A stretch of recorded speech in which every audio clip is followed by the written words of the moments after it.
የኢትዮጵያ ሕዝብ ማለት ነው ሲቀየም ስታጠፋ ምን ያህል እንደሚቀጣ የሚያሳይ ቪዲዮ ነው። እውነቱን ለመናገር ሰመረ ባሪያው ለዚህ ትክክለኛ አስተማሪ ነው ብዬ ስላሰብኩት ይሄንን ቪዲዮ ይዤላችሁ መጥቻለሁ። ቅናት ቅናት ቅናት ቅናት ቅናት የሀበሻ ቁርስ ነው ወይስ ስርዓት? የአዶናይ ስግጥፍ ምስ ነው የምሁራን ስግጥፍ ፍርስ ነው ሀገር እያጠፋ ያለው። ሰግጥ ይላል። የአዶናይ አድናቂዎች እቺ ነገር ወስዳችሁ ከመከራከር ትችላላችሁ ለማለት ያክል ነው።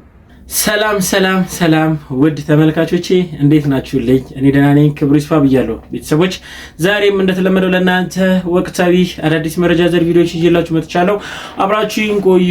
ለቻናሉ አዲስ የሆናችሁት ወይም ደግሞ ቻናሉን ሰብስክራይብ ያላረጋችሁት ሰብስክራይብ በማድረግ ቻናሉን ፋሚሊ ሁኑ፣ አትጸጸቱም እርግጠኛ ነኝ። በተጨማሪም ቪዲዮን ላይክ ማድረግ እንዳይረሳ፣ ቪዲዮን ላይክ አድርጉ። ላይክ በማድረግ እንግዲህ አብሮነታችሁን ፍቅራችሁን ግለጹልኝ። ቤተሰቦች በዛሬ ቪዲዮ ይዤላችሁ የመጣችሁ ጉዳዮች መካከል አንዱ የሆነው እንግዲህ በሰመረና በአዶናይ መካከል ያለው ውዝግብ አሁንም እንደቀጠለ ነው።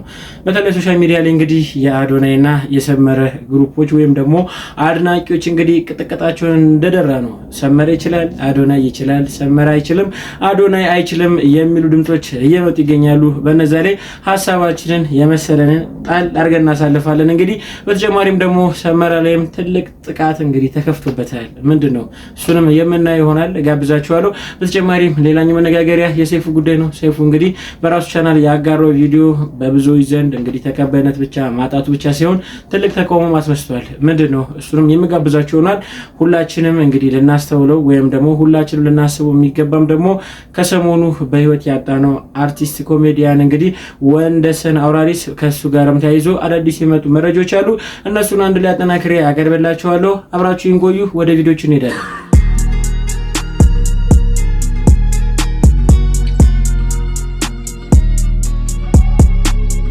የዚች ምስኪን ልጅ ጉዳይ በደንብ ሊታሰብበት ይገባል። በደንብ ማለት ነው።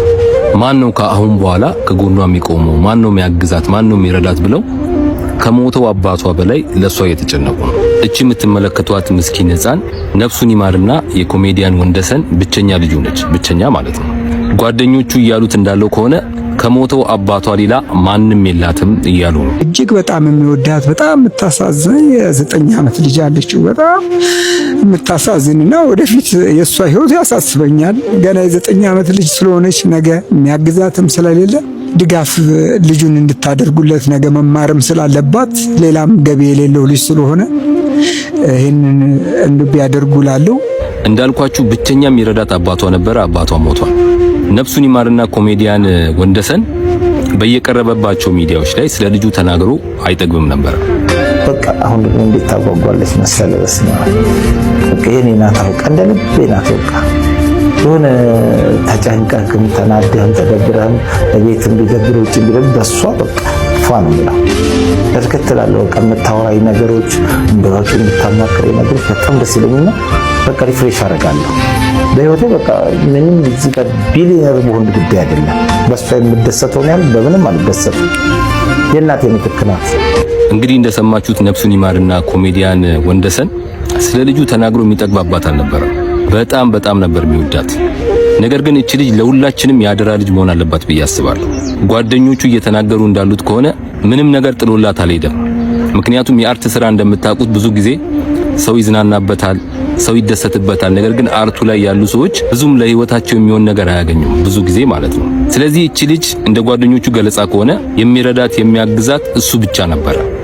ነገር ግን እኛ ከተባበርን የዚች ልጅ ጉዳይ ለኛ ይከብዳል ብዬ አላስብም።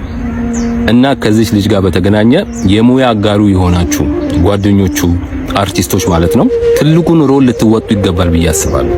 በእርግጥ ኃላፊነቱን ለእናንተ ብቻ ነው ያልኩ ሳይሆን እናንተ ፈርቀዳጅ ሆናችሁ ህዝቡንም ባሳተፈ መንገድ አድርገን ለዚች ልጅ ከጎኗ መቆም አለብን ብዬ አስባለሁ።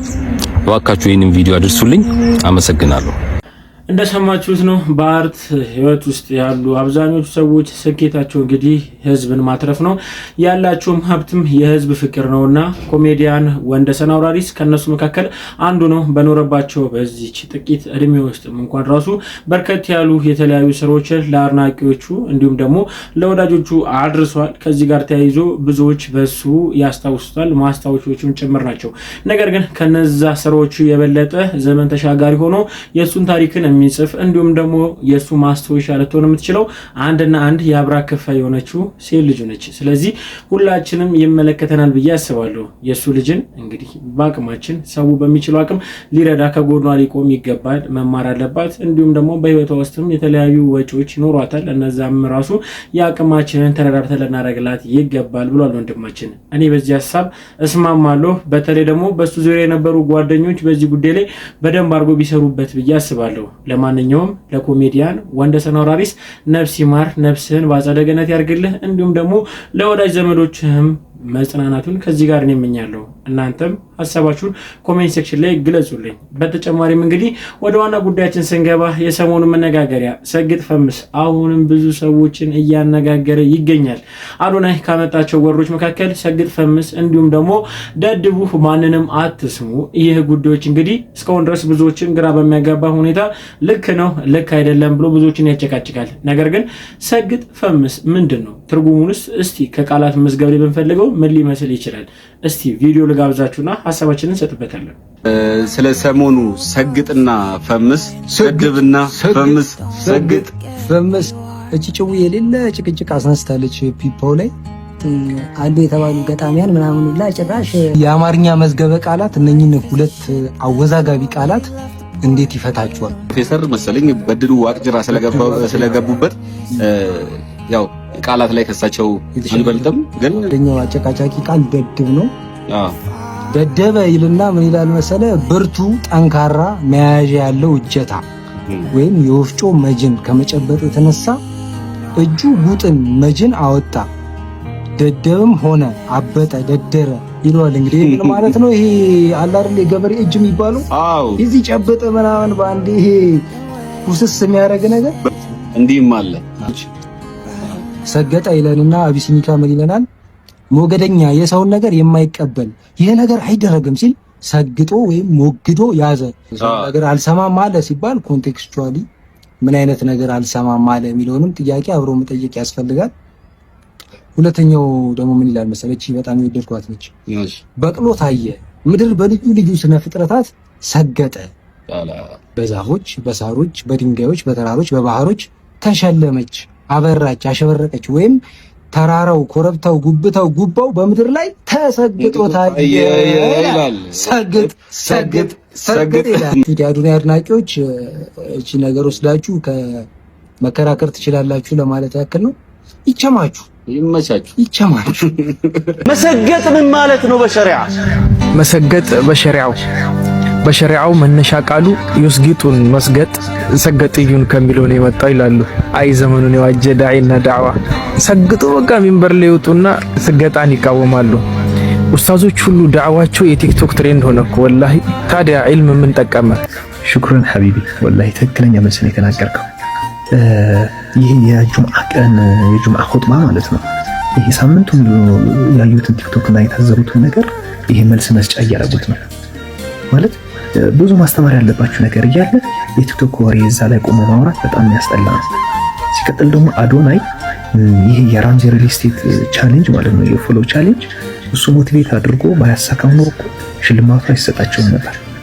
ስለዚህ ለዚህ እንኳን ማመስገን አለብን። ከዛ ሲቀጥል ደግሞ መልስ መስጠት ከፈለክ ቲክቶክ ላይ መጥተህ መስጠት ትችላለህ።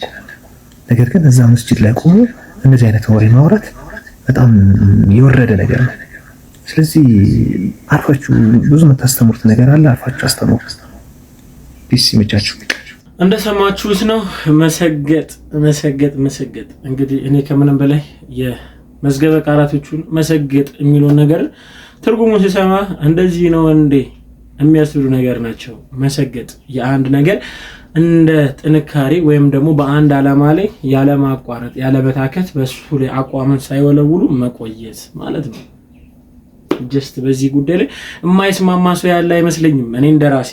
ስለዚህ አዶናይ ያመጣት ሰግጥ የምትለው ነገር እንግዲህ ከዚህ አንፃር መልካም ነው ብዬ አስባለሁ። ከዚህ አንፃር አንፃርም ሳይሆን ብቻ ግን ይሄኛውን እኔ የማበረታታበት ነው። ሁላችንም መሰገጥ ካለብን በኑሯችን በህይወታችን በውጣ ወረዶች ስንፈተን ሰግጠን ነገሮችን ትኩረት ሰጥተን ያለማቋረጥ ያለሰለሰ ጥረት አድርገንበት ያ ነገርን ዊን ወይም ደግሞ ማሸነፍ የምንችልበት መንገድ ከሆነ ያ ራሱ መሰገጥ ነው። ስለዚህ መሰገጥ ላይ ብትስማሙ ይሻላችኋል ብዬ ሐሳቤን ሰጣለሁ። የተመቻችሁን ሐሳብን ኮሜንት ሴክሽን ላይ አጋሩኝ። ተጨማሪ ቪዲዮዎች አሉ ለጋብዛችሁ። ጋይስ እኔን የምትወዱኝ ሃይማኖቴን አይታችሁ ብሔሬን አይታችሁ ወይም ደግሞ ያለሁበት ደረጃ ገንዘብ whatever it is አይታችሁ ከሆነ እኔን አትወዱኝም ማለት ነው። አንድ ሰው የምትወደው በመረጠው ምርጫ አይደለም። አንድ ሰው የምትወደው ላይክ ውስጥ ላይ በተሰማ ስሜት ነው። ሰው ከመውደዳችሁ በፊት ማጣራት አቁሙ። ውስጣችሁ የነገራችሁን ነገር እመኑና መውደድን ጀምሩ። because ማጣራት ስንጀምር ሁሌም of course ኔጌቲቭ የሆነ ነገር ማግኘታችን አይቀርም። ሰዎች ነንና ሁላችንም ነጭ በግ ሆነን መኖር አንችልም። ያጠፋነው ጥፋት ሊኖር ይችላል። የራሳችን ምርጫ ሊኖር ይችላል። የተለያየን ነን። እሱ ነው ደግሞ አንድ የሚያደርገን፣ እሱ ነው ውብ የሚያደርገን፣ እሱ ነው የበለጠም እንድንፋቀር የሚያስተምረን ማለት ነው። ፍቅር ማለት ነው አንድ ሰውን መቀበል ነው ያለምንም ማጣራት። እውነቴን ነው የምላችሁ። ሰው በምርጫው እንዲኖር በመፍቀድ የተሰጠውን ነገር አለ፣ የኖሩበት የተመራው የተከተለው መንገድ አለ። እሱን አውቀን መጥፎውን ነገር ሳንለይ ጥሩን ብቻ እየመረጥን ያ ሰውን ማፍቀር ስንማር እቺ ዓለም ገነት ትሆናለች። ግን እቺ ዓለም ገነት ስትሆን ልባችንም ገነት ውስጥ ይሆናል፣ እኛም ገነት ውስጥ እንሆናለን። ሰው አናጣራ ከማፍቀራችን በፊት ወዳችሁ። በአዶናይ ጉዳይ የቀጠለው ውዝግብ እንግዲህ አዶናይ በመጨረሻ ይህን ምላሽ እንዲሰጥ አድርጎታል። ምናልባት ስንቶቻችንን አዶናይ ተመችቶንም ከሆነ በምን ምክንያት ነው አዶናይ የተመቸን ወይም ደግሞ አዶናይን እንግዲህ አፕሪሼት እያደረግነው ያለ ነው? ከምን ተነስተን ነው? በዚህ ጉዳይ ላይ ሁሉም ራሱ የየራሱ የሆነ ምላሽ ይኖረዋል። ነገር ግን እውነት ለመናገር ወይ በብሔሩ ወይ በእምነቱ ወይ ደግሞ ሌላ ማለትም ይሄ ከሰዋዊነት ዝቅ በሚያደርጉ ደረጃዎች ከሱ ጋር ወይም ደግሞ እሱን አፕሪሼት የምናደርገው ከሆነ እሱን ከመረጥ ነው እውነት ለመናገር ስህተት ነው ብዬ አስባለሁ። እኔ አዶናይን የመረጥኩት እውነትም አንድ ነገር ይናገራል። ምንን? ሰላምን፣ ፍቅርን፣ አንድነትን ሲናገር ሰምቼዋለሁ። በዚህ ሰዓት ላይ ለኛ የሚያስፈልገን እሱ ስለሆነ አዶናይን በዚህ ጉዳይ ላይ አድናቂው ወይም ደግሞ ከጎኑ ሆኜ አፕሪሼት ከሚያደርጉ ሰዎች መካከል አንድ ሆኜ እኔ እቆማለሁ። እናንተስ አዶናይ ከተመቻችሁ በምን ተመቻችሁ? በተጨማሪም ደግሞ የሰመረና የእሱ ጉዳይን ተመርኩዞ ብዙዎች ምላሽ ሰጥተዋል። እስቲ የሰመረ ንግግር ላይ ሀሳባቸውን የሰጡት ቪዲዮ አለ ልጋብዛችሁ እስቲ። ሰመረ ባሪያው ትላንትና ምን ሲል ሰማሁት? ችግራችሁ ከክብራችሁ በላይ የሆነባችሁ ሰዎች ብሎ ጋሽ ሰለሞን ላይ ለመሳለቅ ሞከረ። ሰውየው እኮ አለም እርዱኛ አላሉ፣ መኪና ግዙልኛ አላሉ። እንደ ማንኛውም ሰው ለትራንስፖርት ሲሯሯጡ የሆነ ልጅ አያቸው፣ ቪዲዮ ቀረጸ። እስካሁን ሰርቶማ እንዴት ይሄን ያህል ጊዜ አገልግለው እንዴት መኪና አይኖራቸውም? ማለት አዶናይ ቻሌንጁን አስጀመረው። በቃ ተሳካላችሁ። አንተ ምን ያቃጥልሃል?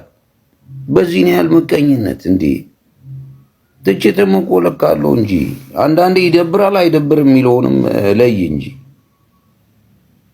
ስለ አዶናይ ምናምን የመጨረሻ ቪዲዮ ነው እያልክ 2 አልበም ሆነው። ልጁ ግን አይሰማም። በቃ ወደፊት ቀጥሏል። ገና ሌላ የሆነ በጎ ስራ ሰርቶ ያሳያል። ግን ሰውየው ላይ ግን ለመሳለቅ ቢያንስ ታላቅ አይደሉ እንዴ? አክብራቸው እንጂ። ሰውየው አለመኑ ከበሩ እንጂ ምንም ያጡት ነገር የለም። ክብራችሁ ከችግራችሁ ከክብራችሁ በላይ የሆነባችሁ ብለህ ስትሰራ በጣም ይደብራል። ተው።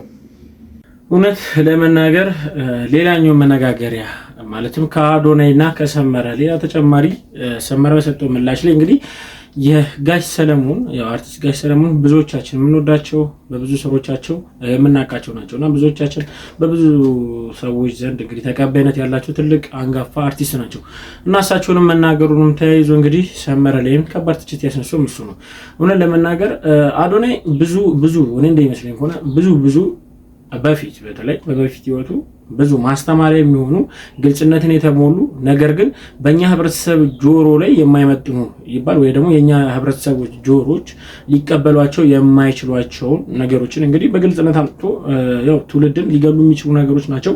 እነሱ ነገሮችን ለማስቆም ወይም ደግሞ ማቆም አለብን ብለው ከተከራከሩ ሰዎች መካከል አንዱ ነው። እኔ በዚህ ጉዳይ ላይም ከጎኑ ነኝ። ምክንያቱም ያን የተናገራቸው ንግግሮች ስንቶቹ ናቸው? ስንት ወጣት ነው በዚህ ጉዳይ ላይ የተፈተነ ያለው? ምናልባት እሱ ግልጽ ሆኖ ስለመጣ ነው በየቤት ውስጥ ያለ ችግር ነውና ሁሉም ቤተሰብ ሊያስብበት የሚገባ በእንደዚህ አይነት ህይወት ውስጥ ያሉ ሰዎችም ደግሞ ራሳቸውን ካሉበት ህይወት ማውጣት በሚችሉት አቅም ለመውጣት ቢጥሩ አንዱ መንገድ ያሳየ ሰዎች መካከል ካሳየ ሰዎች መካከል አንዱ አዶናይ ነው። በዚህ ጉዳይ ላይ ብዙዎችም የሚያደንቁት ሰው ነው። በተጨማሪም ደግሞ አዶናይ ከሰራቸው ስህተት ሆኖ ያው ከሰው ስህተት ከብረት ዝገት የተፋመና ስህተት የሰራቸው ብዙ ስህተቶች አሉ።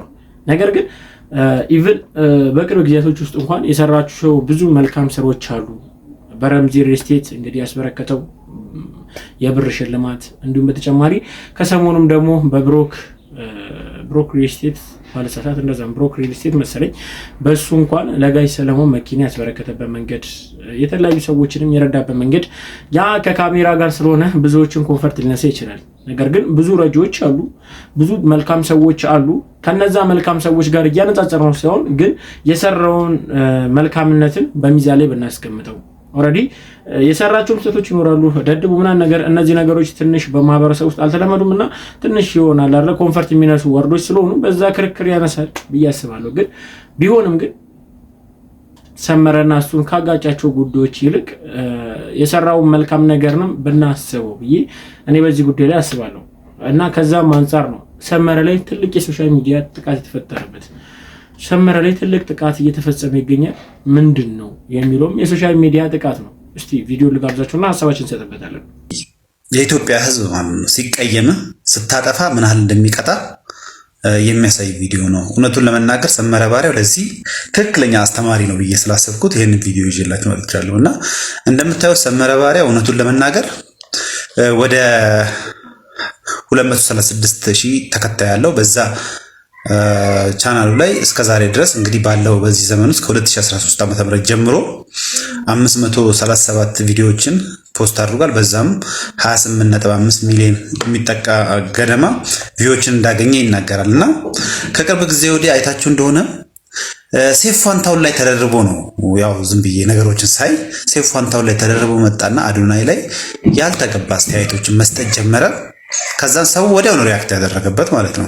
እንደምታዩት ላለፉት 15 ቀናት ማክሲመም የታየለት እውነቱን ለመናገር 5135 ቪው ነው ያገኘው። ዝቅተኛው ወደ 1700 ዛሬ ላይ የታየ የትላንትናው ነው። 24 ሰዓት ስለሆነ እንትን የሚያደርገው 1700 ሰው ነው ያየው። ከዛ ቀጥሎ ደግሞ ሲወርታች ወረድ ብለን ደግሞ ቪውን እንመልከት።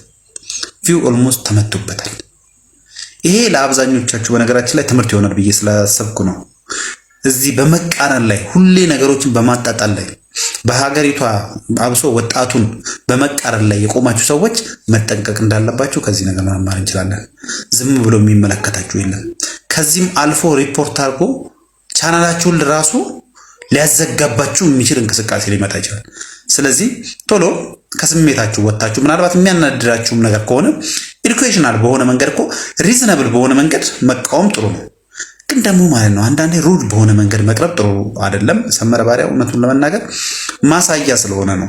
አንዳንድ ሰዎች እንደፈለጋቸው እየመጡ በቃ ዮኒ ማኛን የሚሆኑብን ሰዎች አሉና በቃችሁ ልንላቸው ይገባል። አሁንም ያደረጋችሁ ያለው ነገር በጣም አሪፍ ነው። በርቱ ለማለት ፈልጋለሁ። በነገራችን ላይ የአዶናይ ተከታይ የሆኑ ልጆችን እየሄዳችሁ በየቤታቸው ፎሎ አድርጓቸው። እኔንም ፎሎ አድርጉ። በሚሊዮን ተከታይ እንዲኖራቸው ጥረት ብታደርጉ ጥሩ ነው። ምክንያቱም እነኚህ ነገሮችን ማየት የሚችሉ ቪዥዋላይዝ ማድረግ የሚችሉ ሰዎች ናቸው። ይሄ ኮሚኒቲ በጣም አደገኛ ኮሚኒቲ ነው። ነገ ከነገ ወዲያ በጣም ተጽዕኖ ፈጣሪዎች ሚዛናዊ የሆነ እይታ ሲመጣ ፊት ለፊት መጥተው ግብ የሚገጥሙላችሁ ልጆች ስለሆኑ ሁሉንም ብትከተሏቸው ጥሩ ነው ብዬ ነው የማስበው። ለማንኛውም ስላዳመጣችሁኝ አመሰግናለሁ። ከሰመረ ላይ የተከፈተው እንግዲህ የአካውንት በተለይ የዩቲዩብ ቻናል ላይ እየተፈጠረ ያለው እንግዲህ አላስፈላጊ ነው ብዬ ነው የማስበው። ምክንያቱም ሰመረ ከመሬት ተነስቶ በነገራችሁ ላይ ምንም አይነት ትችት አያቀርብም። በዚህ አጋጣሚ ለሰመረም ትልቅ ክብር እንዳለ ልግለጽላችሁ።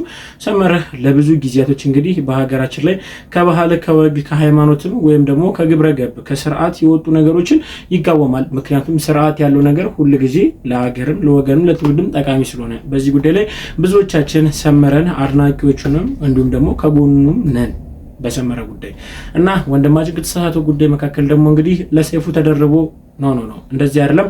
ሰመረ ከሰይፉ ጋር አዶናይ ከነበራቸው ሰጣ ገባም በፊት በአዶናይ ላይ እንግዲህ የተለያዩ ቅሬታዎችን የሚያሰሙ ወይም ደግሞ የአዶናይ የተሳሳተ ነገሮችን ሲናገር ነበር። ያ ማለት አዶናይን እየተቸው የነበረው ለሰይፉ ብሎ እንዳልሆነ ሁላችንም ልናስተውል ይገባል። እንዲሁም በተጨማሪ አዶናይም ሰመረም የየራሳቸው እውነት ይዞ ቢመጡም ግን እኔ አንድ ማቆ ነገር የአንዱ ቡድን አንዱ ላይ ጥቃት የሚያደርስ የአንዱ ቡድን የአንዱ ላይ ጥቃት የሚያደርስ መሆን የለበትም። በተማረ ወይም ደግሞ ኢንዲኬሽናል በሆነ ክርክር እንግዲህ ነገሩን መፍታት ይቻላል፣ ንግግርም መፍታት ይቻላል ብዬ አስባለሁ እንደራሴ አመለካከት። እናንተስ ምን ይመስላችኋል? ሐሳባችሁን ግለጹበት። የአዶናይ ስግጥ ፍምስ ነው፣ የምሁራን ስግጥ ፍርስ ነው ሀገር እያጠፋ ያለው። እውነቱን እንነጋገር። ለዶክተር በድሉ ዋቅጅራና የሳቸው አይነት አመለካከት ላላቸው ሁሉ ነው ይሄ መልእክቴ። ነጭ እናውራ እንጂ እንደ አቡነ ሉቃስና እንደ ጋሽ ታዲዮስ እውነት ተናግሮ የመሸበት ማደር እንዴት ያስደስታል። ማን ነው ኢትዮጵያ ውስጥ ጥፋትን እያመጣ ያለው? ኢትዮጵያ በምሁራንና በልሂቃን አስተሳሰብ እየተረፈች ነው ወይ? በእንደናንተ አይነቱ የትምህርት ዝግጅት ኢትዮጵያ እየዳነች ነው ወይ? ማን ነው ትውልድን እያቀነጨረ ያለው? እንደ ዳንኤል ክብረት አይነቱ የታሪክ ተመራማሪነት ራስና አንቱታን አትርፎ የተማረው መጥፊያ ሆኖበት አይደለም ወይ አገር እያጠፋ ያለው? በታሪክ ትምህርቱ ታሪክን እያጠፋ አይደለም ወይ ያለው? ስንቱ ዶክተርና ፕሮፌሰር ተብሎ ተሰይሞ አገርን አዳነ? ስንቱ መግቢያ ጉድጓድ ጠፍቶበት አይደል እንዴ ራሱን እንኳን ያውቀት ሳያድን ተሸሽጎ ይቻ ሀገር እንዲ ፍርስርሷ እየወጣ ያለው? ኢትዮጵያ በማን ነው እየጠፋች ያለችው? እውነት ለመናገር ማለት ቁጭ አድርጉት እስቲ ጠረጴዛ ላይና መርምሩ። ይሄን አዶናይ አይነቱ ቢያንስ በዓለም እንደ አድቨርታን ስታይል በመንፈሳዊ ደግሞ እንደ ቅዱስ ያሬድ ክፍተቱ ይታረምለታል፣ በሽታው ያስርለታል። አረ ቢያንስ የሱ ስግጥ ፍምስ እንደነጋሽ ሰሌ አይነቱን የመኪና ባለቤት ሊያደርግ ይንደረደራል። ስንቱን ችግረኛ ይረዳል። ቢያንስ ፎልስ ናይን ነው። በእግር ኳስ ፎልስ ናይን የሚባል የአጥቂ ባህሪ አለ። በዛ አይነት መደብ ልናየው እንችላለን። በእንደናንተ አይነቱ ግን ኢትዮጵያ እየዳነች ነው ወይ? ስንቱ ሞት እየተከተለ ያለው በምሁራን በፖለቲከኞች ቀመር አይደለም ወይ? መቼም የሀገር አንድ የምሁርነት ቶፕ ነው የሚባለው በእርግጠኝነት መሪነት ነው። ራሱ መሪው ደንቆሮ ቢሆን በዙሪያው ያሉ አማካሪዎች የትምህርት ዝግጅታቸው ሃይ ስለሆነ ብዙ ያውቃሉ፣ ይጠነቀቃሉ ተብሎ ይታሰባል። ታዲያ ከሰው ነፍስ ሳር በልጦበት አይደል እንዴ እጅ ባፍ ሊያስጭነን በዛ ወዲያና ወዲ የሚሯሯጠው? ከዚህ በላይ መቀንጨር አለ? ከዚህ በላይ እንደው መግቢያ መውጫ ማጣት አለ? ምሁራን ስንቱን እንዳይጥ ሞከራችሁበት፣ ስንቱን ፍልስፍና ኢትዮጵያ ላይ አራገፋችሁ። ነገር ግን ሀገራችን ከድህነት አረንቋ ሳትወጣ ዛሬ መኖር የሚባል ነገር ለኢትዮጵያ አንገብጋቢ ነገር ሆኖ ስንቱ ፈረሰ፣ ስንቱ ወደ ሞት ተሸኘ። ከትምህርት ችግር ባይኖርብኝም የምሁራን ነገር ግን አንገብጋቢ ይሆንብኛል። ይሄ ጥያቄ ነው። ከአዶናይ ጋር ተያይዞ እንግዲህ ስለ ምሁራኖች የተሰጡ ምላሾች መካከል አንዱ ይሄ ነው። ስለ ምሁራኖችስ እናንተስ ምን ትላላችሁ? ሐሳባችሁን ስጡበት። እኔ አንድ ማቆ ነገር አንድነትን፣ ፍቅርን፣ ሰላምን ነው ለሀገራችን የሚያስፈልገና እንደዚህ አይነት ነገሮችን የሚያንጸባርቁ እንደዚህ አይነት ጉዳዮችን የሚሰብኩ ሰዎች ለሁላችንም ኮንፈርት ሊኖራቸው ይገባል ብዬ አስባለሁ። በተጨማሪም እዚህ ሀገር ላይ እስከኖርን ድረስ ሀገራችን ትልቅ ችግር ውስጥ ገብታለች። አንድ ሰው እንግዲህ በራሱ ኮንተንት የሚምጣ በምንም አይነት ኮንተንት መጥቶ ስኬታማ ከሆነ ወይ ከብሔር ወይ ከእምነት ወይ ከፖለቲካ ከሶስቱ አንዱ ገመድ ላይ ይጠለፋል። አዶናይም ይህ ነገር እንደደረሰበት ለናስብ ይገባል ብዬ ሐሳብ መስጠት ፈልጋለሁ። ሐሳባችሁን እናንተም ኮሜንት ሴክሽን ላይ አጋሩኝ። በተጨማሪም ደግሞ ቤተሰቦች እንግዲህ ሰይፉ ላይ ከባድ ትችት ያስፈጠረው ቪዲዮ ምንድነው? እስቲ ልጋብዛችሁ። ሄሎ። አዎ ነቅቷል። አዎ እግዚአብሔር የተመሰገነ ይሁን። አዎ እንግዲህ ያው ዶክተሩም የሚሉኝ በሂደት ይነቃል ነው። ግን እንግዲህ ጸልዩለት እስኪ። አዎ ተጨንቀዋል አድናቂዎቹ በጣም። እግዚአብሔር አድኖታል። እውነት ግን የት ነው ያለሁት? ኢትዮጵያ ውስጥ ነው። አንደላ ሐኪሞች እንደተሻለ ነግረውኛል። ዶክተር ኧረ ምን ተሻለ? እየቃሽ ነገር ነው። ካላስቸገርኩ ባለቤቱ ውጪ ነው ያለችውና እንደው መንቃቱን ቢያንስ ትይ እንዴ ጠርቻ ልምጣ ወይ?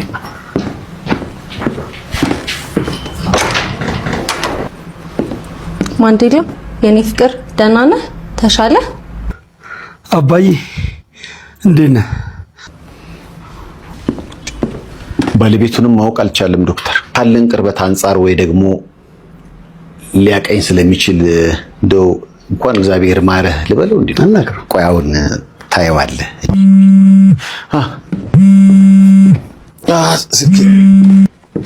ሄሎ። አዎ ነቅቷል። ሰይፉና ማንዴላ በሰሩት ማስታወቂያ ያው በማዕከላቸው በነበረው ጭውውት ማስታወቂያውን ለማስተዋወቅ የሄዱበት ርቀት ስንመለከት እጅግ በጣም ብዙዎችን የሚያስደነግጥ ነበር። ማንዴላ ላይ ምን ደረሰበት፣ ማንዴላ ምን ነካው ብሎ ብዙዎች እንግዲህ በዚህ ጉዳይ ላይ ሀሳባቸው ሲሰጡ ነበር። ምናልባት ቪዲዮን ገብቶ ያላየ ሰው ደግሞ እጅግ በጣም ይረበሻል፣ ወይም ደግሞ ቪዲዮን ገብቶ ያላየ ሰው መረጃውን ቢያስተላልፍ ደግሞ የበለጠ ሌላ የማይመስል ነገር ነው ለሰዎች መልእክት ወይም ደግሞ መረጃ ሊያስተላልፍ የሚችለው ነውና በዚህ ላይ እንግዲህ በሰይፉ ላይ ብዙዎች ቅሬታ እያቀረቡበት ይገኛሉ። እናንተስ ምን ይመስላችኋል? ለማንኛውም ቤተሰቦች ለዛሬ ይዤላችሁ የመጣኋቸው ቪዲዮዎች እኚህን ይመስላሉ። በቀጣይ ቪዲዮ እስክንገናኝ ሰላም ቆዩ። ለሀገራችን ሰላም፣ ፍቅር፣ አንድነትን ይስጠን ፈጣሪ። እንዲህ ብዬ ጨርሻለሁ። ሰላም ሁኑልኝ።